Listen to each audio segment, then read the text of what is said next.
बिस्मिल्लाहिर्रहमानिर्रहीम, अस्सलाम वालेकुम नाज़रीन। सुनो पॉडकास्ट में खुशामदीद। मैं हूँ यासिर रशीद। नाज़रीन, ख़ित्ते की मौजूदा सूरत हाल ये है कि एक तरफ डोनाल्ड ट्रंप की जानिब से तमाम ममालिक को बशमूल अपने पुराने इत्तहादियों को ये दावतनामे इरसाल किए गए कि मेरी मदद को आओ, कि जैसे एक ताकतवर पहलवान जो है वो मुकाबले में उतरे और मुखालिफ की तरफ से दो चार तमांचे खाने के बाद पीछे मुड़ के तमाशाइयों की तरफ देखना शुरू कर दे, जिसमें उसके पुराने दोस्त अहबाब मौजूद थे और ताकत के जाम में उसने उनको साथ नहीं मिलाया था और वह सिर्फ लड़ाई देखने के लिए आए हुए हैं, और उनको मुखातिब करके कहे कि आओ मेरे साथ इस दुश्मन को चित करने में किरदार अदा करो।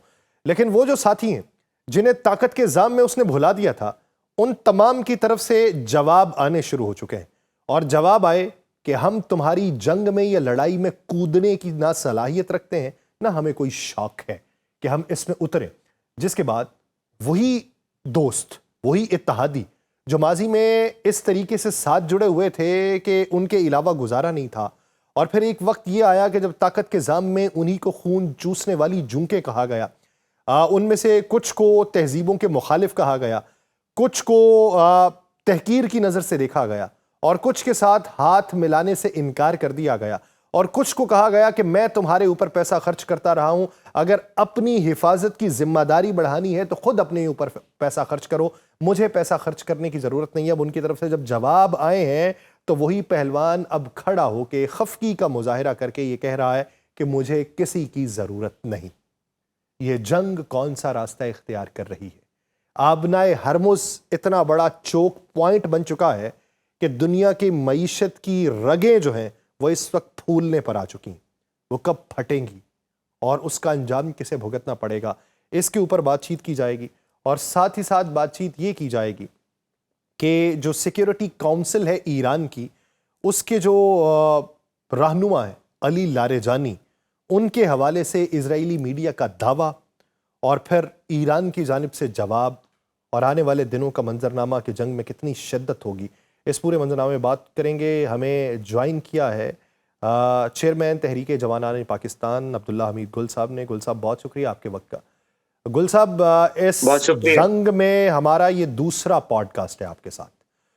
आप क्या समझते हैं कि जो गुज़श्ता पॉडकास्ट था तब तक का मंजरनामा और अब तक का मंजरनामा, इसके बीच का जो वक्त है, इसमें क्या क्या तब्दीलियां हुई हैं कि डोनाल्ड ट्रंप को मदद के लिए सबको बुलाना पड़ गया और जवाब भी नफी के अंदर सुनने को मिला?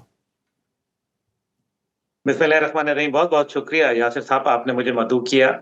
और जैसा आपने फरमाया कि इस पहले पॉडकास्ट और दूसरे पॉडकास्ट के दरमियान क्या फ़र्क है। देखिए, फ़र्क यह है कि जो पहले पॉडकास्ट हमने किया उसके अंदर तमाम वो बातें थीं जिनका अब अमली तौर पर आप नमूना देख रहे हैं। हम यही बात कर रहे थे कि ये जंग अमेरिका के लिए जीतना मुश्किल हो जाएगी, ये खित्ते में फैल जाएगी।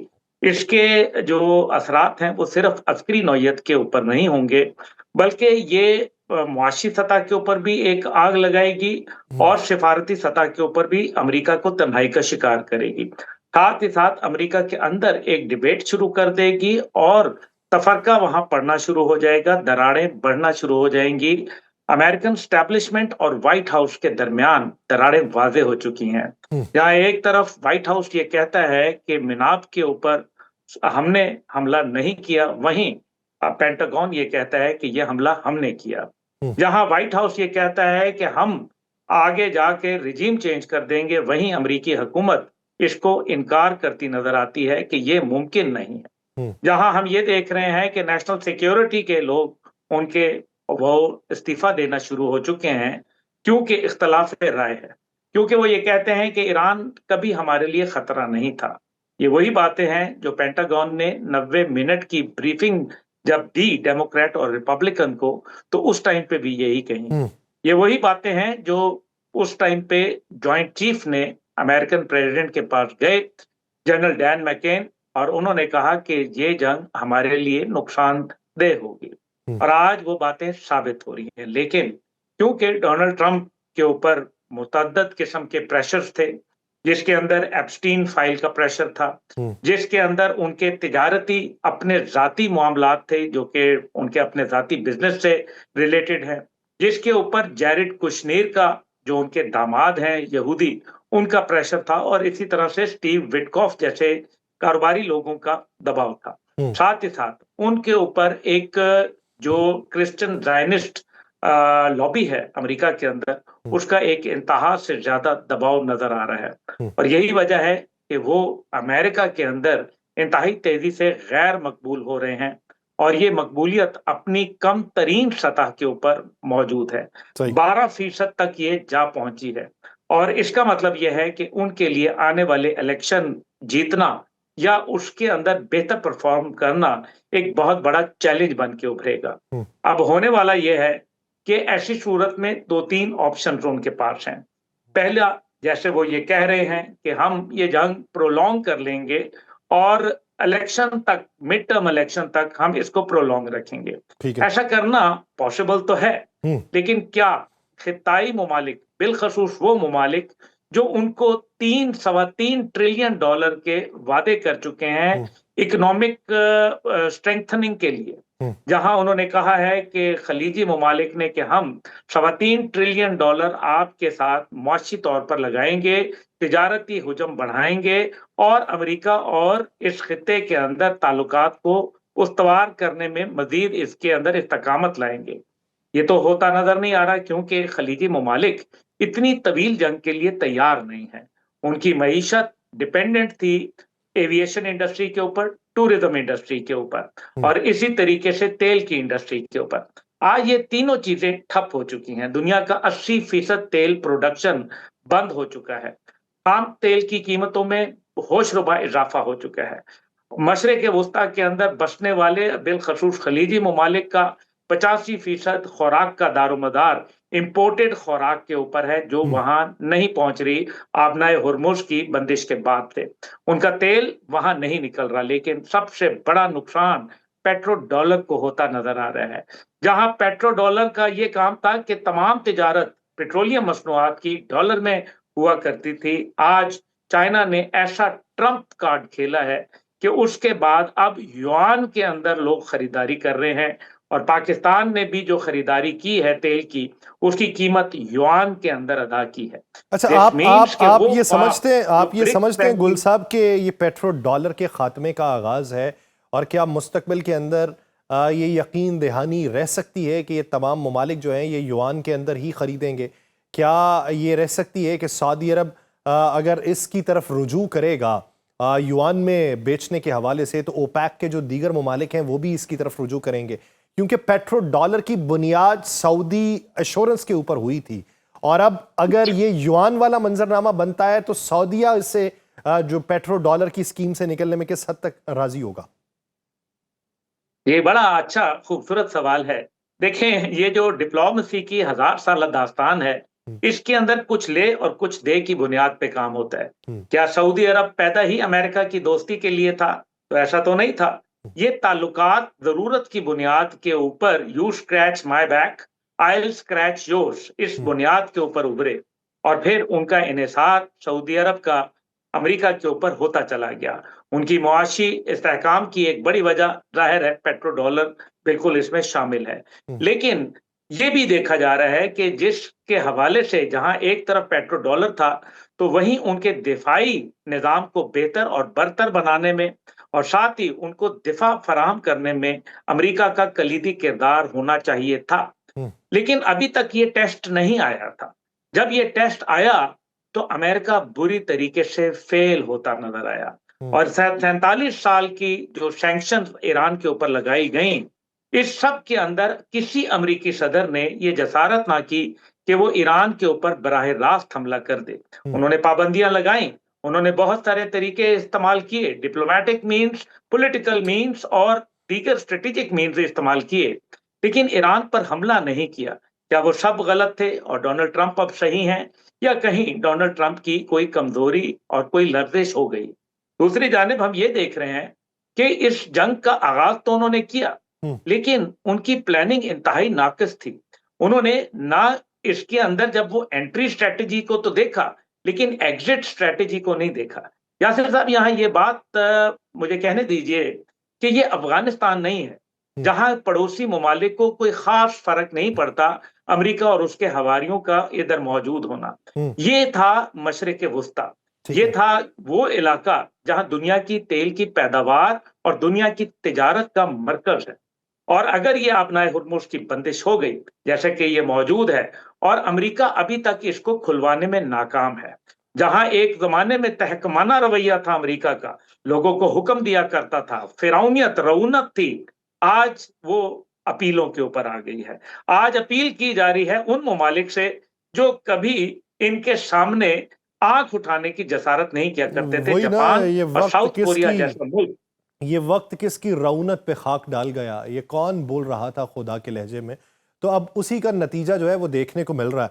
लेकिन गुल साहब, अगर देखा जाए, अगर वेनेजुएला पर हमले के नताइज मुख्तलिफ निकले होते, अगर ट्रंप को वो 4 घंटे की कार्रवाई जो है उसके नताइज वैसे हासिल ना हुए होते, तो शायद ये जो ताकत का जाम है या ये जो मगरूरी है, इसकी कैलकुलेशन तब्दील हुई होती। आप इसमें वेनेजुएला वाला किरदार इस हमले में कितना अहम समझते हैं?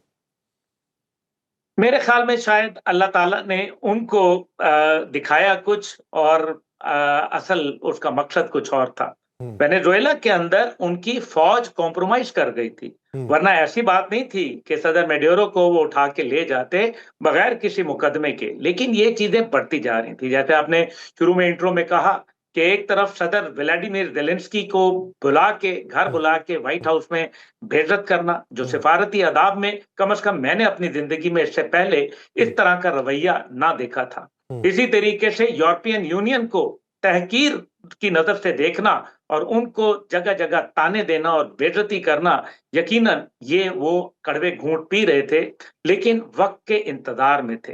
जिस तरह से कियर स्ट्रॉमर ने बात कही है, मेरे ख्याल में it is a slap on the face of a super power. हम्म। ये माजी में नहीं देखने में आया। हम्म। जिस तरीके से स्पेन ने अपना सफीर इजराइल से बुला लिया और जिस तरीके से इटली ने कोरा जवाब दे दिया, जर्मनी, फ्रांस, ये वो ममालिक थे जिनके ऊपर कभी तकिया करते थे, आज वो पत्ते हवा देने लगे हैं। जापान का भी आज जवाब का आ गया। फिर जापान और आपने जनूबी कोरिया में जो अपना सिस्टम लगा रखा था वो उठा के आप ले गए हैं, उनको भी छोड़ दिया शिमाली कोरिया के साथ कि भाई देख लो, अब अगर किम जोंग उनका अगर नजरिया बदलता है, मूड खराब होता है, तो जो भुगतना है खुद ही भुगत लेना। और फिर मिडल ईस्ट से भी आप अपना डिफेंस सिस्टम उठाएं और उसे इजराइल मुंतकिल कर दें। और इस सब के बावजूद इजराइल में हार्ड हिटिंग जिस तरीके की हो रही है उसकी खबरें बाहर ना आने दें। तो ये सारा मंजरनामा, तो ये तो कभी ख्वाब में भी सोचा ना होगा। अमेरिका के मुखालिफिन ने भी, मैं छोड़ दें अमेरिका ने, उसके मुखालिफिन ने भी सोचा ना होगा कि इतनी जल्दी ये इसका कला कमा होगा और इतनी जल्दी इसको फैंटी लगेगी और इतनी जल्दी इसके मुंह से मदद की जो है पुकारें वो आना शुरू हो जाएंगी। जी, वो आपने जो बात की, मुझे एक मिसाल याद आ गई कि डोनाल्ड ट्रंप उसी एक बूढ़े और नातवा और इंतहाई एक हारे हुए शख्स का, एक हारे हुए चौकीदार का किरदार अदा कर रहे हैं, जो गलियों में रात को ये नारा लगाता फिरता है, सदा बुलंद करता है कि जागते रहना, मुझ हम्म। पे मत रहना। हम्म। तो ये अब उनकी सूरत हाल ऐसे ही हो गई है कि उन्होंने बेयारो मददगार हम्म। जापान को भी हम्म। और साउथ कोरिया को भी छोड़ दिया। लेकिन इसमें एक इंटरेस्टिंग बात है, ये सारी चीजें एक सीरीज से हैपन हो रही थी, हम्म। और उसको अगर आप देखें तो इन्होंने जब साउथ कोरिया और जापान के अंदर अड्डों के ऊपर ये पैसे ले रहे थे, बिलियन ऑफ डॉलर हम्म। दोनों ममालिक से ले रहे थे, लेकिन इसके ऊपर इत्तेफाक नहीं किया। डोनाल्ड ट्रंप ने ये कहा कि ये जो बेसिस का जमीन है, ये भी अमेरिका के नाम पे कर दें। और यही वो हुआ टाइम था जब दोनों ममालिक का माथा ठनक गया हम्म। और उन्होंने ये देख लिया कि यहां मामला कुछ और है। लेकिन इनका डाउनफॉल अफगानिस्तान से शुरू हो चुका था, जहां बहुत सारे लोग ये सोचने पे मजबूर हो गए थे कि वो अपने आप को रीअलाइन करें, वो अपने आप को देखें कि उन्होंने मुस्तकबिल में किसके साथ खड़ा होना है। आज लगता यह है कि इजराइल और इंडिया के अलावा अमेरिका का कोई यार नहीं रह गया, और इंडिया भी वो जो सिर्फ और सिर्फ उनकी खाल उतारना जानता है। वो जो कहते हैं कि चमड़ी जाए दमड़ी ना जाए, हम्म। और ये उसके ऊपर बिलीव है। आप देखें कि इस टाइम पे वो शख्स जिसने पूरी दुनिया का निजाम मईशत को तबाह कर दिया और उसके ऊपर ट्रेड टैरिफ वॉर शुरू कर दी, आज वही शख्स रूस के तेल की खरीदारी को जायज करार दे रहा है। भारत को 30 दिन का कंसेशन और रूस को लॉलीपॉप कि तुम्हें मैं कंसेशन दे रहा हूं तेल की खरीदारी पे, तुम्हें रिलैक्सेशन दे रहा हूं, इसलिए मेहरबानी करके ईरान के ऊपर अपना मौकफ तब्दील कर लो। लेकिन लगता है कि पानी पुलों के ऊपर से गुजर चुका है। अभी जो होना था वो हो गया।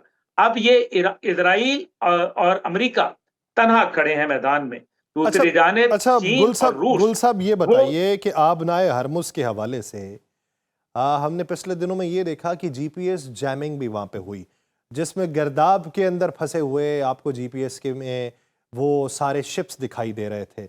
एक तरफ का नज़रिया ये है कि शायद ये ईरान ने किया ताकि लोकेट ना हो सकें जहाज़, दूसरी तरफ का नज़रिया ये है कि ये अमेरिका ने किया और मतलूबा टारगेट वहाँ से निकालने की कोशिश की कि किसी तरीके से हम अपना मतलूबा जहाज़ वहाँ से निकाल सकें। आपकी नज़र में ये दोनों नज़रिए ठीक हैं या फिर आप समझते हैं कि इसके बीच में कोई तीसरा नज़रिया भी इसमें एक तीसरा नजरिया है जिसको हतमी तो नहीं कहा जा सकता। है? हम्म। उसका नाम है लियाओमिंग वन। हम्म। ये वो बहरी जहाज है जो दुनिया का मोस्ट सोफिस्टिकेटेड नाक और कान रखने वाला और आंखें रखने वाला ये जहाज है। हम्म। ये चीनी जहाज है। स्टेट ऑफ द आर्ट इसके अंदर स्पाइंग फैसिलिटीज मौजूद हैं। बज़ाहिरन ये सैटेलाइट्स को मॉनिटर करता है, लेकिन असल में ये न्यूरल टेक्नोलॉजी के साथ बाकायदा एल्गोरिदम्स के साथ ये चलता है।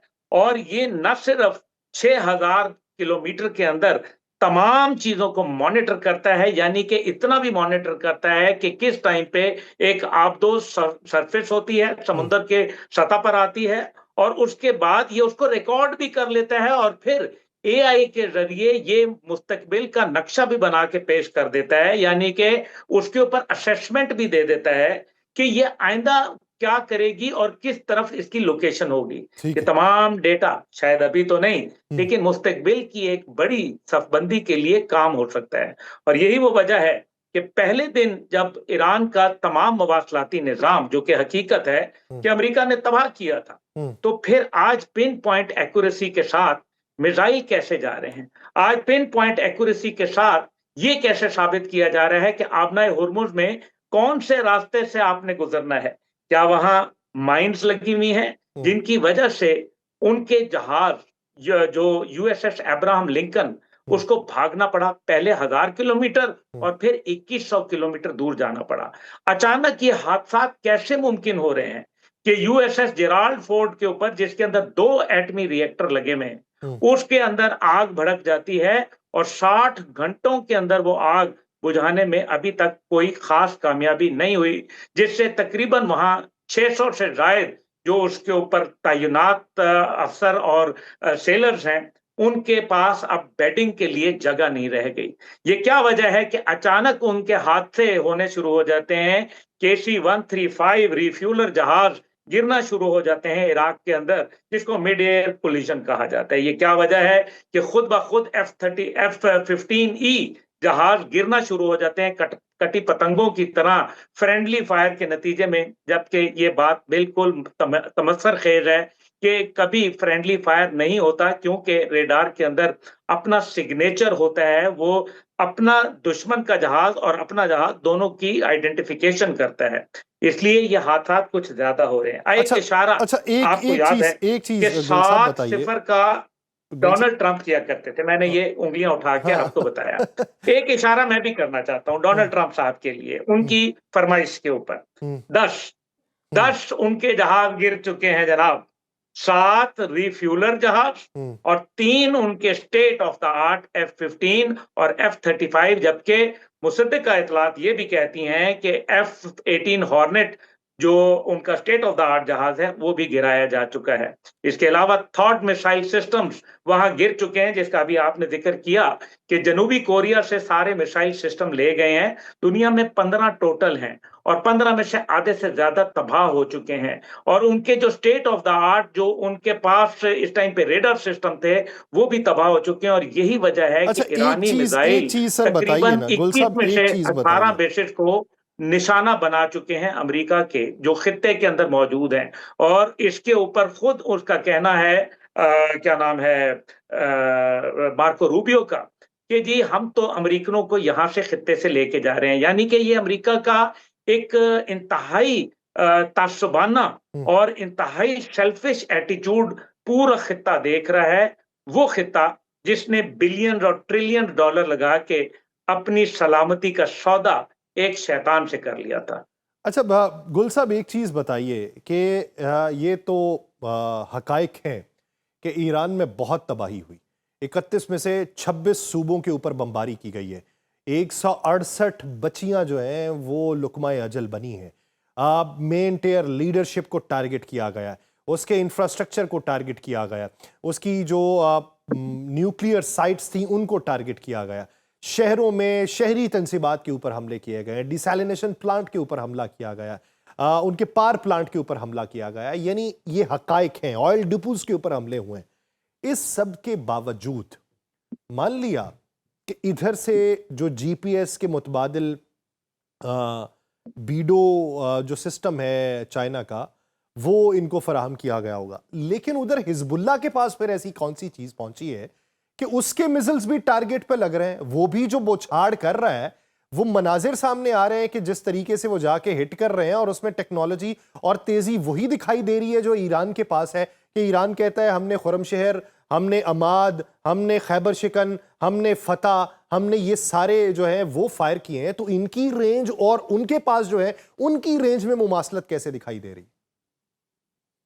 देखें, टेक्नोलॉजी एक हवा की तरह होती है। मैंने, आपको याद है, पिछले पॉडकास्ट में आपसे गुजारिश की थी कि ये जब जंग होती है तो ये बहुत सारे मुल्कों के लिए अपॉर्चुनिटी लेके आती है। यानी कि अपने सिस्टम्स को चेक करना, अपने डिफेंस इक्विपमेंट का इम्तिहान रियल टाइम के अंदर लेना जंगी हालात में।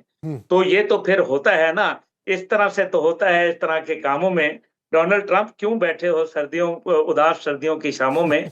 मकसद यहाँ ये कहने का है कि रूस और चीन इस सारे सिस्टम को बड़ा एंजॉय कर रहे हैं, चुप करके वो देख रहे हैं, उनके मकासद पूरे हो रहे हैं, ब्रिक्स बैंक को तकवीत मिल रही है, और यूनाइटेड नेशन का किरदार ना होने के बराबर, यानी कि अब तो उसको अपने पराये सभी रगड़ रहे हैं। इसका हाइबरनेशन मतलब मॉड यह के है कि अंदर जिस पड़ा तरह से हुआ है इस लीग्स वक्त ऑफ नेशन, यूनाइटेड नेशन तो स्लीपिंग मॉड, जो हाइबरनेशन मॉड होता है मोबाइल का, वो तो उसमें सुन बटा सुन, ना खबर कि कहां पे क्या हो रहा है, ना खबर ये, और इतना इदराक हो भी तो उसे ये मालूम है कि हाथ पांव जितने मार लेगा होना कुछ नहीं है।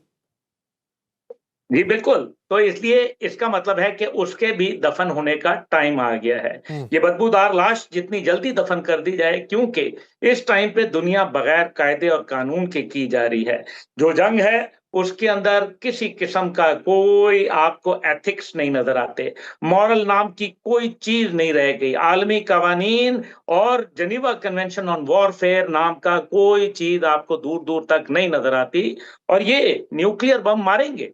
अगर इन्होंने फैसला कर लिया कि अमेरिका की नाक रगड़ी जाएगी, या सैमसन ऑप्शन की बारी इजराइल के हवाले से, जो वो कहते हैं कि सैमसन ऑप्शन यानी कि न्यूक्लियर तक के ऊपर बात जारी जाएगी, तो ये मार सकते हैं उनके न्यूक्लियर पावर प्लांट्स के ऊपर, टैक्टिकल न्यूक्लियर वेपन मार सकते हैं। लेकिन याद रखिए, ईरान बहुत बड़ा मुल्क है, पाकिस्तान से कई गुना बड़ा मुल्क है, और उसके एक दो शहरों के ऊपर अगर ऐसा कोई वारदात, खुदा ना खाता, मैं नहीं कह रहा कि ये होनी चाहिए, लेकिन ये जालिम है। इन्होंने जापान के ऊपर इन्होंने हमला किया था, इन्होंने mother of all bombs Afghanistan में गिराया था, इन्होंने व्हाइट फॉस्फोरस बम अभी लबनान के ऊपर इजराइल ने गिराए, इन्होंने थर्मोबैरिक बम इजराइल ने गजा के ऊपर गिराए, इन्होंने नेपॉम बम जिससे ऑक्सीजन लोगों की खत्म हो गई, इन्होंने वियतनाम पे गिराए। नतीजा क्या निकला? जिस जगह गए वहीं जिल्लत और रुसवाई इनका मुकद्दर बनी।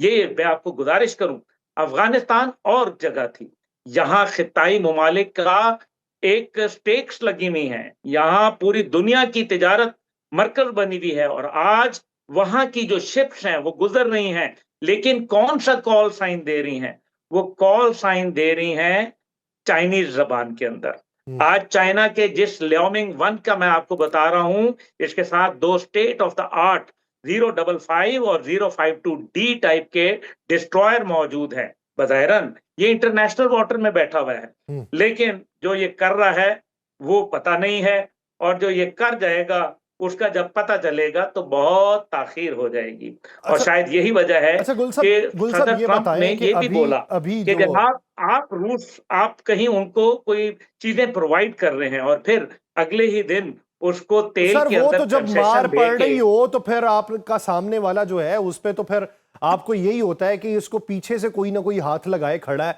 इसी वजह से ये पीछे को गिर नहीं पा रहा। तो फिर तो आप शक की बुनियाद के ऊपर उसके पीछे खड़े तमाम तमाशाइयों को देख रहे होते हैं कि यार तू इन्हें कोई वटा तो नहीं फड़ाया होया। अभी जो डर डोनाल्ड ट्रंप को लगा हुआ है वो इसी बुनियाद के ऊपर लगा हुआ। मेरा सवाल सर ये है, फॉल्स फ्लैग की बड़ी बातें हो रही हैं। ईरानी फॉरेन मिनिस्टर भी ये कह चुके हैं, ईरानियन फॉरेन मिनिस्ट्री भी ये कह चुकी है कि खित्ते में कुछ हमले ऐसे हुए जो हमने नहीं किए, और ये एक बार नहीं बारहा मवाकों के ऊपर उन्होंने कहा। और फिर यहां तक कह दिया गया कि लोकास नाम का एक मुतबादिल शाहिद ड्रोन जो है उसकी नकल करके तैयार किया गया है जो मुख्तलिफ जगहों पर फेंका जा रहा है और उसका इल्जाम ईरान के ऊपर लगाया जा रहा है। ये फॉल्स फ्लैग टारगेटिंग से कौन अपने क्या मकासद हासिल करना चाहता है, या फिर ईरान क्या अपने ऊपर लगे दाग जो है वो फॉल्स फ्लैग टारगेटिंग के जवाबी इल्जाम से साफ कर रहा है? देखिए सर, बड़ा इंटरेस्टिंग आपका ये सवाल है। पहली बात है, शाहिद 136 ड्रोन जो इस टाइम पे स्टेट ऑफ द आर्ट है, हम्म, ईरान के पास वाफिर मिकदार में मौजूद है और हम्म, इस टाइम पे उसका कोई मुकाबला नहीं कर रहा। इसमें कोई शक व शुबा नहीं है कि ये सारी बातें जो आपने दोनों पहलू दिए हैं कि क्या ये ईरान अपना कोई दाग धोना चाह रहा है हम्म, या अपनी कोई मखासमत पूरी कर रहा है या फिर वाकई कोई फॉल्स फ्लैग है। जंग होती है, जंग में फॉल्स फ्लैग होते हैं, हम्म, पहलगाम में नहीं हुआ था। हम्म, तो फिर क्या दुनिया ने पहलगाम पे इंडिया का नैरेटिव कबूल किया या पाकिस्तान का अमली नैरेटिव देख लिया? हम्म, ये है वो बात। जंग का नाम इसीलिए कहा जाता है कि everything is fair in love and war, हम्म, और यही वो वजह है कि फॉल फ्लैग होते हैं। लेकिन इंटरेस्टिंग बात, अब जो ईरान को एक्सोनरेट चीज करती है वो क्या है? ईरान इसलिए इसलिए अलहदा है इससे क्योंकि जो जासूस पकड़े गए हैं मशरिक वस्ता के अंदर और खलीजी ममालिक में, उन दोनों का ताल्लुक इजराइल और इंडिया से। ये हम्म, अब आप देखें, इजराइल और इंडिया के जासूस ये कार्रवाई कर रहे हैं और ये पकड़े हुए भी जो गए हैं ये किसी और ने नहीं बल्कि इन्हीं ममालिक की अपनी पुलिस और उनकी इंटेलिजेंस और उनकी आर्मी ने ये पकड़े हैं। हम्म, यानी कि ये किसी अमेरिकन ने नहीं पकड़े। हम्म, इसका मतलब तो बड़ा वाज़ेह है कि वो ये चाहते हैं कि अमेरिका इस खित्ते से न जा पाए, हम्म, क्योंकि अमेरिका की ताकत के बगैर भारत और इज़राइल नामुकम्मल हैं। उनके अज़ाइम ग्रेटर इज़राइल और अखंड भारत का मुमकिन नहीं है। पाकिस्तान ने भारत को फेंटी लगा के साबित कर दिया कि भारत का और पाकिस्तान का कोई मुकाबला नहीं है। दूसरी जानिब इज़राइल को 12 दिन के अंदर नानी याद दिला दी ईरान ने, और उसके बाद उसको अमेरिका के भी जो क्या था ठहरे उनके, मुझे बॉम्बर का नाम तो याद है, B-52 बॉम्बर जेट। BZU-57 जो उन्होंने बंकर बस्टर डाले हम्म, थे, हम्म, वो मैं उनकी बात कर रहा हूँ। हम्म, उससे यानी कि अमेरिका अगर है तो फिर तो ठीक है, और अगर अमेरिका गया हम्म। तो फिर तो मामला गलत ही है। अब जो जहां ये बात की जा रही है कि अली लारेजानी साहब को शहीद कर दिया गया है, ये याद रखिए। जिस वक्त हम ये ईरान ने रिकॉर्ड कर रहे 47 हैं साल उस में वक्त पता तक नहीं। को अली लारेजानी साहब के हवाले से ईरान ये कह रहा है कि वो खैरियत से हैं। कुछ पेजेस हैं जिन पे ईरान का झंडा लगा हुआ है, वो ये क्लेम करते हैं कि उनकी असैसिनेशन हो चुकी और इसका जवाब जो है किसी और की असैसिनेशन से लिया जाएगा, लेकिन उन पेजेस की क्रेडिबिलिटी के ऊपर भी सवाल है। हाँ, जब तक ये अपलोड हो चुका वो पॉडकास्ट तो हो सकता है कि तब तक क्लैरिफिकेशन आ चुकी हो, लेकिन अब तक के मंजरनामे पे आप क्या राय रखते हैं? देखिए सर, बात ये है कि शहादत हो जाती है ना, हम्म, जंग में क्या शहादत नहीं होती? देखिए, जिसने काफ़िला हुसैनी को जॉइन कर लिया हो और उस हम्म, रास्ते को चुन लिया हो, तो ये बताइए कि करबला में जीत किसकी हुई थी? जिन्होंने इमाम हुसैन को शहीद कर दिया था, या जो शहीद हो गए थे उनकी ज़िंदगी हो गई? इसीलिए कहा गया कत्ले हुसैन असल में मिर्गे यज़ीद है। इस्लाम ज़िंदा होता है हर करबला के बाद। इससे मुबर्रा कि क्या होता है, शहीद होते हैं, जंग में लोग होते हैं, क्या पहले लोग हैं ये शहीद हो रहे हैं? क्या आयतुल्लाह खामेनेई शहीद नहीं हुए? क्या इससे पहले उनके वज़राए आज़म और सदर इब्राहिम रईसी शहीद नहीं हुए? क्या उनके जनरल कासिम सुलेमानी और इस्माइल काहनी शहीद नहीं हुए? क्या जनरल पाकपुर शहीद नहीं हुए? तो सब शहीद हुए ना। तो क्या सिस्टम रुक गया? 47 साल में आयतुल्लाह खामेनेई ने एक ऐसा सिस्टम दिया जो डिसेंट्रलाइज था, यानी कि 31 सूबों के कमांडर के पास फायर एट विल और अपनी हिकमत अमली के तहत हमला करने के बाकायदा इख्तियारात दे दिए गए हैं। यही वजह है कि किसी के जाने से या आने से कोई खास फर्क नहीं पड़ रहा, बल्कि उनका मोराल बूस्ट होता चला जा रहा है। और यही वजह है कि जब पासदारान इनकलाब आए थे, तो कासिम सुलेमानी एक 22 साला मेजर जनरल बन गए और उस जमाने में वो कमांड कर रहे थे पासदारान की। तो फिर इसका मतलब यह है कि वो आगे चल के मुस्तकबिल में दुनिया के लिए कितना बड़ा चैलेंज बन के उभरे, ये तो आप मेरे से बेहतर जानते हैं। इसलिए ये ना फिक्र करें कि वहां क्या होगा। The nation has refuse to surrender. Afghanistan की अगर मिसाल ले ली जाए, 20 साल तकरीबन अमेरिका ने वहां अपने डेरे जमाए रखे और हर हद से पार कर गया, लेकिन उस जंग में उसको 48 साथियों का सहारा था, आईसैफ फोर्सेस का सहारा था। आज उसके पास ऐसा सहारा नहीं है और उस जंग के अंदर 2.43 ट्रिलियन डॉलर उसने जाया किए और नतीजा वो निकला कि जिसके खिलाफ लड़ने आए थे, रिजीम की चाबियां उसके हाथ में दे के चलते बने। और आप ये देखें कि ये तो मुल्क है, उनके पास ना हथियार थे, ना उनके पास वसाइल थे, ना उनकी हुकूमत थी। इसलिए जिसके पास अब यहाँ मामला है, उनकी हुकूमत है, उनकी अवाम है। और ईरान ये कहता है कि रोज-रोज जंग के अंदर ये जो कौम का मोराल है, ये बूस्ट अप नहीं होगा। रोज-रोज ये इत्तेहाद कायम नहीं होगा। रोज-रोज ये एक विल टू फाइट नहीं कायम होगी। इसलिए जो करना है, इसको डिसाइसिव करो। जंग तो अमेरिका ने शुरू कर दी, इजराइल ने शुरू कर दी, लेकिन आज उसने अमेरिका के अंदर सियासी तौर पर और नजरियाती तौर पर तकसीम डाल दी। आज उसने दुनिया के अंदर अमेरिका को तन्हा कर दिया, डिप्लोमेटिक आइसोलेशन का शिकार कर दिया। आज कॉरपोरेट अमेरिका डोनाल्ड ट्रंप के लत्ते ले रहा है। आज उनका मीडिया, जो सीएनएन जैसा बड़ा मीडिया हाउस, आज डोनाल्ड ट्रंप की कोई चीज बख्शने के लिए तैयार नहीं है और इस पे तो बार-बार पीट उनको हेगसेथ भी झूठ पे बाकायदा झूठ तौर साबित पे करता रहता है। जो है वो डरा चुके हैं मीडिया को कि तुम लोग ये चाहते हो कि डोनाल्ड ट्रंप नाकाम रहे, तुम उसको फ्रेम करना चाहते हो। मेरा एक सवाल है गुल साहब, दोनों अतराफ में, इसराइल के मंजरनामे पर भी और ईरान पे भी, मुज्तबा खामनेई साहब के हवाले से इसराइल ने क्लेम किया कि उनको टारगेट किया जा चुका। फिर खबर ये मंजर आम पे आई कि वो ज़ख्मी हैं, मामूली से ज़ख्मी हैं लेकिन खैरियत से हैं। फिर अली लारेजानी साहब के हवाले से भी ये क्लेम हुआ। अब ना अली लारेजानी साहब की अब तक जब हम रिकॉर्ड कर रहे हैं, ना उनकी कोई तस्वीर मंजर आम पे आई, ना कोई वीडियो मंजर आम पे आई, ना बयान आया, ना मुज्तबा खामनेई साहब का आया, और जो एक आया वो ऑडियो बयान था।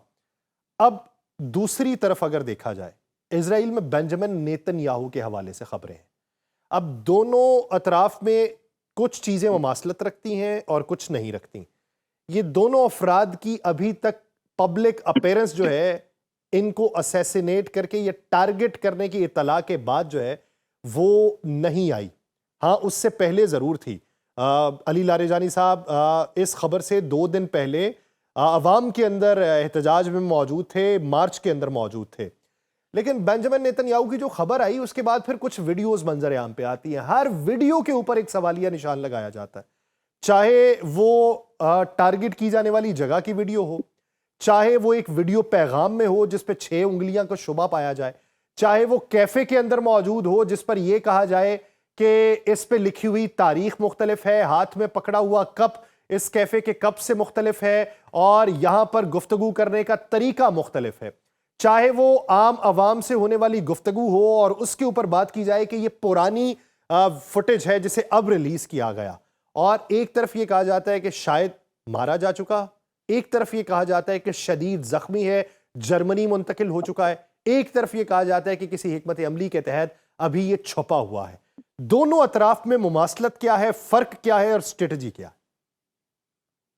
देखें, पहली बात यह है कि नेतन्याहू के हवाले से जो बात सामने आई है, वो ब्रिटिश चैनल और एक खुद इजरायली चैनल, उन्होंने तो उसके ताबूत तक की चीज़ें दिखा दी हैं। बहरहाल, ये तो वक़्त ही बताएगा, लेकिन इज़राइल के अंदर अगर नेतन्याहू इससे सारे मंज़र से हट जाता है, हम्म, तो इज़राइल के अंदर तो कोई क़यादत नज़र नहीं आती, उनका तो सब कुछ ख़त्म हो जाएगा। हम्म, दूसरी जानिब अगर यहाँ हो गया, तो यहाँ उनका एक सिस्टम मौजूद है, मजलिस ख़िबरगान का, वो मज़ीद अभी तक तो यही देखा गया ना, 12 रोज़ा जंग के अंदर आप देखें उनकी तमाम क़यादत ख़त्म हो गई थी। हम्म, फिर क्या वजह हो गई कि आज वो फिर खड़े हैं?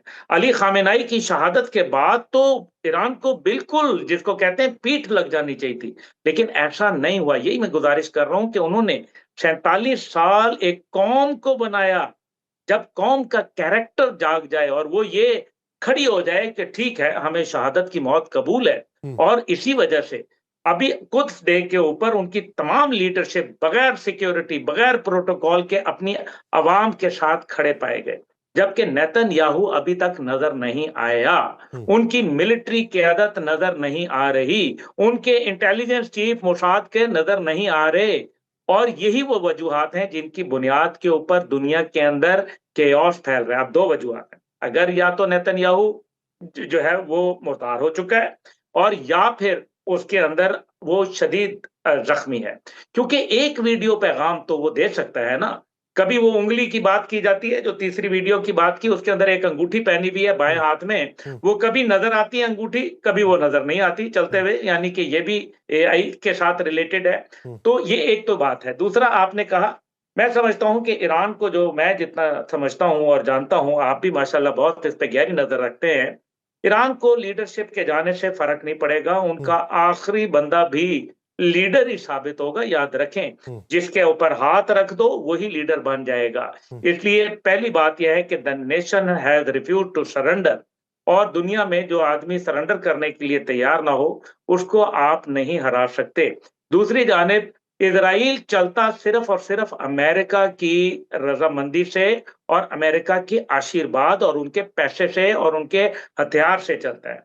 इस टाइम पे अमेरिका के पास अपने हथियार नहीं रह गए। जैसे मैंने गुज़ारिश की, 18 बेसेस 21 में से उनको उड़ा दिया गया। हम्म, 5th फ्लीट को तबाह-बर्बाद कर दिया गया।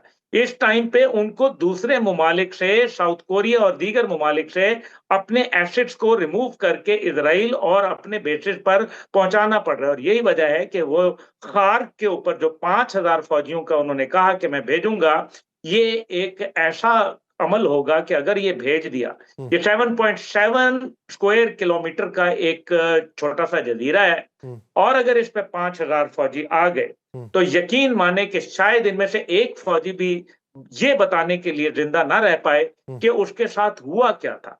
क्योंकि ना नेवल वेसल्स इस इलाके में अमेरिकन मौजूद हैं, हम्म, ना उनको एरियल सपोर्ट हासिल है, और ना ही उनकी कोई ऐसी एंटी मिसाइल प्रोग्राम है, क्योंकि यहाँ रिएक्शन टाइम कम हो जाता है। अगर ईरान ने खार्क के ऊपर हमला करना हुआ, तो याद रखिए कि रिएक्शन टाइम सिर्फ 1.5 से 2 मिनट का होगा। हम्म, 1.5 से 2 मिनट, और आप खुद अंदाजा करें कि 2 टन वॉरहेड या तकरीबन 2000 केजी का वॉरहेड हम्म, अगर वहां पड़ेगा उस छोटे से इलाके के अंदर, और अगर वहां सिर्फ 100 भी मार दिए, हम्म, तो वहां क्या होगा। और यही वजह है कि अमेरिका सिर्फ धमकी और धौंस के ऊपर चल रहा है। हम्म, और यही बात 3 सितंबर 2025 को चाइनीज परेड के ऊपर शी जिनपिंग साहब ने कही थी कि दुनिया के अंदर धौंस और धांधली का तरीका अब नहीं चलेगा। सोशल मीडिया के ऊपर धमकाना और अमली तौर पर किरदार अदा करना, हम्म, मेरे ख्याल में ये 2 मुख्तलिफ बातें हैं। अमेरिकन प्रेसिडेंट इस टाइम पे इंतहाई मुश्किल का शिकार है, आसादी, और इसी वजह से वो अब इसको एक मजहबी रंग देना चाहते हैं। वैसे ही जैसे जॉर्ज डब्ल्यू बुश जूनियर ने क्रूसेड का जिक्र किया था, जब हम्म, अफगानिस्तान के ऊपर 9/11 के बाद वो आए, तो उन्होंने इसको सलीबी जंग करार दिया था। लेकिन वो और वक्त थे हम्म। जब खलील खान फाख्ता उड़ाया करते थे। अब तो अब ये वक्त और है, फाख्ता उस भी वक्त नहीं नजर आ इत्तेहादी रही, साथ और हुआ खलील करते खान का तो थे, दूर दूर नेटो तक इल्म मुत्तहिद थी आप, जिनके ऊपर तकिया किए हुए थे, वो तकिया आपको गुदगुदा सा महसूस हो रहा था। लेकिन अब की बार वो तकिया जो है वो सर के नीचे से निकल चुका है, और वो जो इत्तेहादी थे वो आपकी पुष्ट पर खड़ा रहने को तैयार नहीं है। और इस वक्त खत्ते के अंदर ऐसी मार पड़ रही है कि ये यकीन ही नहीं था कि हमारी ताकत जो है वो इतनी कमज़ोर हो सकती है या नहीं। देखिए कि मुस्तकबिल का जो मंजरनामा है ये कौन कौन से दरवाजे हकाइक के तौर पे अमेरिका के ऊपर खोलता है। बहुत शुक्रिया अब्दुल्ला हमीद गुल साहब इस हवाले से अपना वक्त देने के लिए। नाज़रीन, पॉडकास्ट का वक्त ख़त्म हुआ चाहता है, मुझे दीजिए इजाज़त। आपसे मुलाकात होगी किसी और एपिसोड में। अपना बहुत सा ख्याल रखिएगा। अल्लाह ने के बाद।